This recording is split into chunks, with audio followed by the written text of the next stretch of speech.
Students, आपका स्वागत है। आज हम लोग ट्रायल बैलेंस के बारे में डिस्कस करेंगे। आपको प्रीवियस वीडियो में आपको 3 वीडियो प्रोवाइड कराई गई थी, जिसमें आपको ट्रायल बैलेंस का मीनिंग क्या है, उसका डिफिनेशंस क्या है, उसके मेथड्स क्या है, इस पे हम लोग डिस्कस कर चुके थे। ट्रायल बैलेंस को कैसे आप ड्राफ्ट करेंगे, कैसे प्रिपेयर करेंगे और उसमें कौन कौन सी आइटम डेबिट साइड में जाती है और कौन कौन सी आइटम क्रेडिट साइड में जाती है, ये ऑलरेडी हम लोग प्रीवियस वीडियो में डिस्कस कर चुके हैं। ओके, अब हम आते हैं डायरेक्ट न्यूमेरिकल्स पे और कुछ पॉइंट बीच बीच में हम आपको क्लियर करते चले जाएंगे। जैसे सस्पेंस अकाउंट का यूज कैसे होता है, या आपके क्वेश्चन में अगर कहीं कोई एरर्स हो जा रही है, दिक्कत हो रही है, तो उसको हम लोग कैसे फाइंड आउट करेंगे, या किसी क्वेश्चन में अगर opening stock, closing stock and cost of goods sold दिया हुआ है तो उसको हम लोग कैसे ट्रीट करेंगे, ये सब रूल्स भी हम लोग आगे डिस्कस करेंगे। ओके, ये मैं जो आपको न्यूमेरिकल्स प्रोवाइड करा रहा हूँ, ये HM पब्लिकेशंस की बुक और आर्या पब्लिकेशन, जिसके राइटर DK गोयल हैं, उस बुक से आपको ये क्वेश्चन का सॉल्यूशन प्रोवाइड किया जा रहा है। ओके, और हम पूरा उम्मीद करेंगे, मैं पूरा कोशिश करूंगा कि आपके A to Z जितने भी सॉल्यूशंस होंगे वो आपके एक एक क्वेश्चन का सॉल्यूशन आपको व्हाट्सएप और ये यूट्यूब के माध्यम से आप तक पहुंचेगा। ओके, आते हैं, बहुत ज़्यादा टाइम को लॉस न करते हुए अपने सब्जेक्ट पे आते हैं। क्लियर, इस पे हम लोग डिस्कस करेंगे। चूंकि टाइम ज़्यादा लग जाता है तो इसलिए हमने इस क्वेश्चन को पढ़ने का शार्ट में निश्चित किया है कि शार्ट में इस क्वेश्चन को पढ़ा जाएगा। आप लोग प्लीज अपना टेक्स्ट बुक और पेन और पेंसिल कापी आप लेकर के जरूर बैठेंगे और उसको देखेंगे। आपको सॉल्यूशन प्रोवाइड कराने के बाद थोड़ा सा टाइम दी जाएगी, आप उसमें स्क्रीनशॉट ले लीजिएगा, उसका आप सॉल्यूशन करिएगा। अगर किसी को दिक्कत होगा तो आप कमेंट कर सकते हैं। क्लियर, देखते हैं क्वेश्चन नंबर फर्स्ट। आपके क्वेश्चन नंबर फर्स्ट में लिखा हुआ है, given below is a cash book and ledger states relating to the books of messrs Ramchandra and sons as at 31 जनवरी 2020। You are required to prepare a trial balance by balance method. आपको बताया गया था कि कई तरीके के मेथड्स होंगे, total method, balance method, total and balance method, elimination of total equal method. Clear, mainly आपके 3 ही चलते हैं, लेकिन जो सबसे ज्यादा पॉपुलर है वो ट्रायल बैलेंस है। और आप किसी भी बोर्ड से पढ़ते हैं, अगर आप यूपी बोर्ड से भी पढ़ते हैं या CBSE बोर्ड से भी पढ़ते हैं या ICSE बोर्ड से भी पढ़ते हैं, तो ये ट्रायल बैलेंस का क्वेश्चन आपके एग्जामिनेशंस में जरूर क्रिएट होता है, पूछा जाता है। क्लियर, देखते हैं। चूंकि ये लेजर की बैलेंस दी हुई है, सबसे पहले मैं आपको बता दूं, थोड़ा सा आए यहाँ पे डिटेल से। ये आपके DK गोयल की बुक है, देखते हैं। ये सबसे पहले हम लोगों को ट्रायल बैलेंस प्रिपेयर करना होगा, तो लिखेंगे trial balance of messrs Ramchandra and sons, clear, as at 31 जनवरी 2020। कुछ लोग यहाँ पे एज एट के जगह पे एज ऑन भी लिख सकते हैं। क्लियर, अब हमारे जो कॉलम्स बनेंगे वो ऐसे होंगे। फर्स्ट आप कॉलम्स नेम ऑफ अकाउंट्स बनाएंगे। अगर आप चाहें तो इसके पहले आप एक सीरियल नंबर ड्रा कर सकते हैं, जो कि आपको पहले बता दिया गया था। अब नेम ऑफ अकाउंट्स लिखेंगे। सेकंड LF होगा, LF is equal to ledger folio.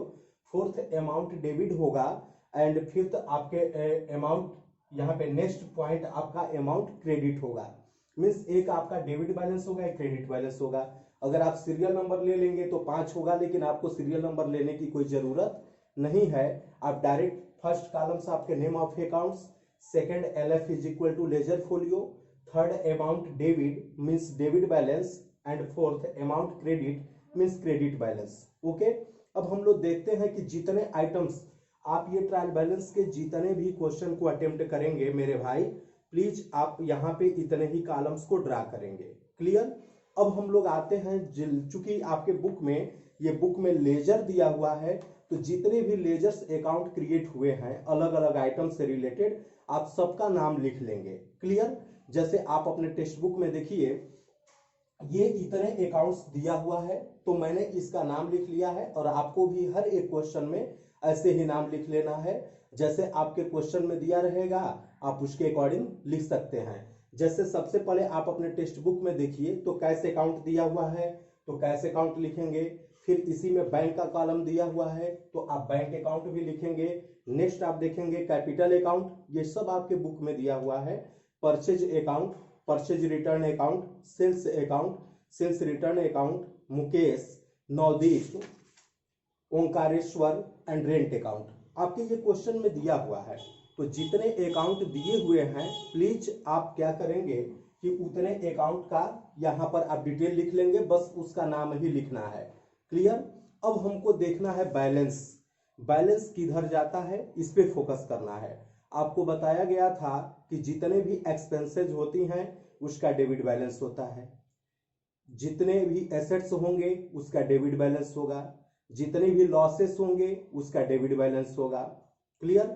जो आपका क्रेडिट बैलेंस होगा, जो आपकी इनकम होगी वो क्रेडिट साइड में शो की जाएगी, जो आपके लायबिलिटीज होंगे वो भी क्रेडिट साइड में शो करेंगे, किए जाएंगे। और इसके अलावा जैसे लायबिलिटीज में आपका कैपिटल हो गया, बिल्स पेबल हो गया, क्रेडिटर्स हो गया, बैंक ओवरड्राफ्ट हो गया, बैंक लोन हो गया, मॉर्गेज लोन हो गया, अनएक्रूड इनकम हो गया, आउटस्टैंडिंग एक्सपेंसेज हो गया, ये सब के सब आपके क्रेडिट साइड मीन्स दिखाए जाएंगे क्योंकि ये लायबिलिटीज के ही पार्ट्स हैं। इनकम जैसे commission received, discount received, interest received, rent received, जो आपको रिसीव हो रहा है, interest on investment, discount on creditors. Clear. उसके बाद जितने भी आपके पास इनकम होगा सब आप यहाँ पे क्रेडिट साइड में शो कर देंगे। क्लियर। और जितने भी एक्सपेंस होंगे उसको आप डेबिट साइड में शो करेंगे। एसेट्स बिल्डिंग हो गया, कैश हो गया, बैंक हो गया, लैंड हो गया, बिल्डिंग हो गया, फर्नीचर हो गया, पेटेंट्स हो गया, कॉपीराइट हो गया, गुडविल हो गया, ये आपके जितने भी एसेट्स होंगे, बिल्स रिसीवेबल हो गया, डेप्टर्स हो गया, ये सब के सब आप डेबिट साइड में शो करेंगे। और जितने भी एक्सपेंस होंगे जैसे salary paid, commission paid, discount allowed, interest paid, ये सब जितने भी आपके एक्सपेंस होंगे सबको आप डेबिट साइड में शो करेंगे। आपको ये प्रीवियस वीडियो में मैंने बहुत ज्यादा डिटेल से बता दिया था, आज उसी को उसके कुछ पार्ट को मैंने शार्ट में आपके सामने रखा। अब आते हैं अपने न्यूमेरिकल पोर्शन पे। तो हम लोग इस आइटम का जो भी अकाउंट आपको बनाने हैं आप उसका नाम लिख लेंगे। क्लियर। अब इसके बाद हमको बैलेंस देखना है, जो मैंने रूल्स बताया उसी के अकॉर्डिंग बैलेंस है, लेकिन लेजर से भी हम बैलेंस का पता कर सकते हैं। आप टेक्स्ट बुक में देखिए, आपको तुरंत चुटकियों में आएगा, 100% आएगा। देखते हैं। सबसे पहले चूंकि हम लोगों ने कैश अकाउंट बनाया है तो कैश का देखिए, आपका कैश बुक बना हुआ है, इसमें कैश कॉलम को पहले आप देखें तो कैश का डेबिट साइड का टोटल 5,36,000 रुपए दिया है, 5,36,000, और क्रेडिट साइड का टोटल 4,38,000 दिया है। क्लियर। अब 5,36,000 में से 4,38,000 को डिडक्ट करेंगे तो 98,000 ये आपका बैलेंस सीडी हुआ है। यही सीडी को आप देखेंगे अपोजिट साइड में टू बैलेंस बीडी हुआ है ऑन फरवरी 1। क्लियर। तो यही जो बैलेंस बीडी हुआ है मीन्स जो सीडी वाली अमाउंट होती है कैरेट डाउन का, उसको हम लोग नेक्स्ट पीरियड के लिए ट्रांसफर कर देते हैं अपोजिट साइड में। अगर बैलेंस सीडी आपका क्रेडिट साइड में निकल रहा है तो उसका बैलेंस नेक्स्ट पीरियड के लिए डेबिट में आ जाएगा, अगर डेबिट साइड में निकल रहा है तो नेक्स्ट पीरियड के लिए बैलेंस क्रेडिट साइड में आ जाएगा। ओके। तो इसका कैश का बैलेंस निकला है बाय बैलेंस सीडी 98,000। इसको जब अगले मंथ में आया है फरवरी 1 में तो टू बैलेंस बीडी लिखा गया है और इसका अमाउंट 98,000 लिखा गया। क्लियर। तो ये आपका डेबिट साइड में बैलेंस आ गया तो आप ये डेबिट में शो करेंगे कैश अकाउंट 98,000। क्लियर। 98,000। अब आते हैं नेक्स्ट पॉइंट आपका दिया हुआ है बैंक। बैंक का इसी तरीके से आप देखिए तो डेबिट साइड का टोटल 11,85,000 दिया है, 11,85,000, और क्रेडिट साइड में बैंक का टोटल जब जोड़ा गया है क्रेडिट साइड में तो 5,94,000 आया है, 5,94,000। अब 11,85,000 में से 5,94,000 को माइनस करेंगे तो डिफरेंस की अमाउंट 5,91,000 आएगा, 5,91,000 आएगा। क्लियर। देखिए बुक में देखते रहिए तो अब ये बैलेंस सीडी के रूप में 5,91,000 दिया हुआ है। तो मैंने अभी बताया कि एंड ऑफ जनवरी के अंत में 31 जनवरी को by balance CD and cash का बैंक का बैलेंस 5,91,000 शो कर रहा है। इसी को आप अगले मंथ में फरवरी 1 में टू बैलेंस बीडी के रूप में 5,91,000 दिखाएंगे। जो बैलेंस सीडी होता है वही नेक्स्ट पीरियड के लिए बैलेंस बीडी होगा। पहले सीडी होगा कैरेट डाउन, फिर B D brought down. Clear? तो हम लोग balance B D debit side में शो करेंगे और ये अमाउंट होगा 5,91,000। Clear? Next question capital account. Capital का देखेंगे क्रेडिट साइड में to balance by balance B D हुआ है। क्रेडिट साइड में आप देखिए, मैंने आपको बताया कि अकाउंटिंग का रूल्स होता है दोनों साइड बराबर करना। जैसे कैपिटल अकाउंट में बाई कैश अकाउंट 5 लाख दिया हुआ है, डेबिट साइड में कुछ नहीं था तो आपको टू बैलेंस सीडी करना होगा। तो अकाउंटिंग के हिसाब से दोनों बराबर हो गया। लेकिन आपको पता है कि जो बैलेंस सीडी हुआ है उसको हम लोग आगे क्या करेंगे कि बाई बैलेंस बीडी के रूप में शो कर देंगे। तो बाई बैलेंस बीडी आपका क्रेडिट साइड में आया है, तो आप लिखेंगे क्रेडिट साइड में ये बाई बैलेंस बीडी कैपिटल की amount 5 lakh. Clear? Next purchase account देखेंगे। परचेज अकाउंट का जो नेचर होता है, जो परचेज अकाउंट होता है उसको हम लोग ट्रेडिंग अकाउंट में ट्रांसफर करते हैं। क्लियर? लेकिन इस क्वेश्चन में अभी हम लोग ऐसे ही रखते हैं और उसको आगे आने वाले पीरियड में जब हम लोग अपने फाइनल अकाउंट को प्रिपेयर करते हैं तो ट्रेडिंग अकाउंट में ट्रांसफर करते हैं। तो प्लीज आप जरा परचेज अकाउंट का बैलेंस देखिए। डेबिट साइड में आपके दो आइटम दिया हुआ है जिसका अमाउंट 42,000 एंड 6,40,000 है। और देखिए क्रेडिट साइड में कुछ नहीं दिया है। तो डेबिट साइड में दो आइटम दिया हुआ है तो आप दोनों का टोटल कर लेंगे। मीन्स 42,000 42,000 एंड 6,40,000, तो 6,82,000 आएगा। और क्रेडिट साइड में कुछ नहीं है, आप अपने लेजर में देखिए क्रेडिट साइड में कुछ नहीं है। तो ये डेबिट में इसका टोटल 6,82,000 आएगा। उसी को हम लोग परचेज 6,82,000 रुपए के रूप में 6,82,000 दिखा दिए। Clear? Next account purchase return account. आप इसके क्रेडिट साइड में देखिए लिखा हुआ है by sunrise as per purchase return book and amount ₹10,000। ये क्रेडिट साइड में लिखा हुआ है। क्लियर? तो हम लोग इसके बैलेंस को क्रेडिट में दिखाएंगे। देखिए डेबिट में कुछ नहीं लिखा है, इसकी भी बैलेंस को हम लोग लास्ट में ट्रांसफर कर सकते हैं। बट आप यहाँ पे 10,000 रुपए जो क्रेडिट में दिखाया है वही 10,000 रुपए परचेज रिटर्न को आप क्रेडिट में शो करेंगे। Next sales account.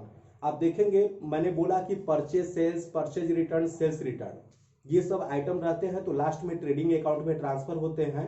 आपको बताया जाएगा फाइनल अकाउंट में कि परचेज में से परचेज रिटर्न को माइनस कर दिया जाता है एंड सेल्स में से सेल्स रिटर्न को माइनस कर दिया जाता है। क्लियर?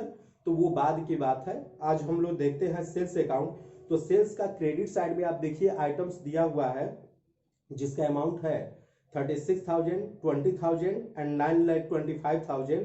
आप इसका टोटल जब करेंगे तो 9,81,000 आएगा। और सेल्स हमेशा क्रेडिट साइड में ही जाता है और क्रेडिट साइड में इसका बैलेंस भी निकल करके आया। Clear?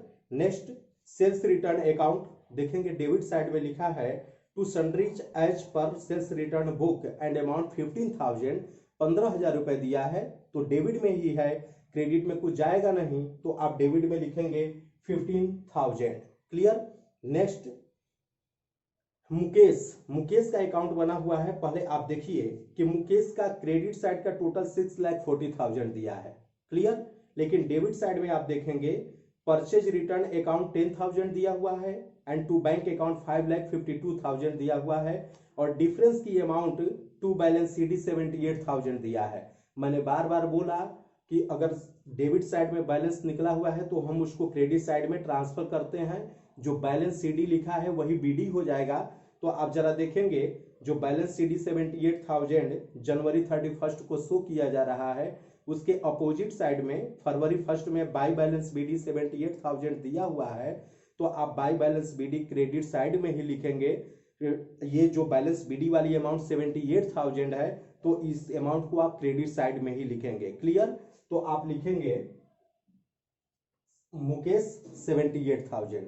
Next account Navdeep. Navdeep का इसी तरीके से आप देखेंगे तो डेबिट साइड का टोटल 6 लाख दिया हुआ है एंड क्रेडिट साइड में बाय बैंक अकाउंट 4,70,000 दिया है, 4,70,000 रुपए। अब 6 लाख में से 4,70,000 को माइनस करेंगे तो डिफरेंस की अमाउंट 1,30,000 आएगा। और मैंने बार बार बताया कि जो बैलेंस सीडी की अमाउंट होती है वही नेक्स्ट पीरियड में टू बैलेंस बीडी होगा, तो आप लिखेंगे to balance BD and amount वही जो सीडी आपका 1,30,000 आया हुआ है वही to balance BD 1,30,000 debit side में आया है, तो आप डेबिट साइड में शो कर देंगे 1,30,000 नवदीप।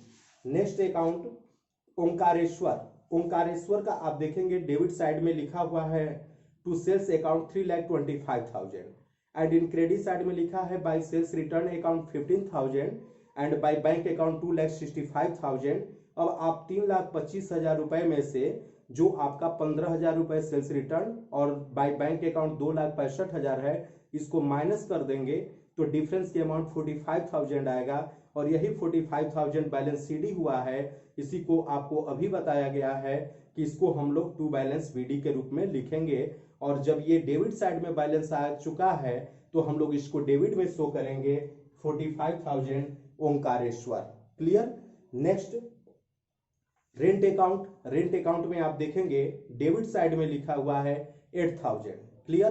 क्रेडिट साइड में कुछ नहीं है, रेंट आपका एक्सपेंस होता है वैसे भी डेबिट में जाएगा, तो आप इसका जब टोटल करेंगे तो आपका रेंट एंड अमाउंट 8,000 जाएगा। क्लियर। एंड आप जब दोनों साइड का टोटल करेंगे, अगर आपके पूरे के पूरी पोस्टिंग सही है, अगर किसी भी तरीके का एरर्स नहीं है, तो आप पूरे जब क्वेश्चन का टोटल करेंगे डेबिट एंड क्रेडिट साइड का टोटल ट्रायल बैलेंस का, तो दोनों साइड आपस में इक्वल हो जाता है, बराबर हो जाता है। ओके, तो इस तरीके से इस क्वेश्चन का टोटल 15,69,000 आया। क्लियर। ये दोनों साइड का टोटल आएगा, इसका आप लोग एक बार जरूर स्क्रीनशॉट ले लीजिए। Okay, thank you. अगर आपको ये वीडियो लाइक हो गया होगा तो आपको पसंद हो गया होगा तो प्लीज आप इसको लाइक करिएगा, सब्सक्राइब करिएगा, शेयर करिएगा। Okay, thank you. प्लीज आप इसका स्क्रीनशॉट ले लीजिए। Again thank you.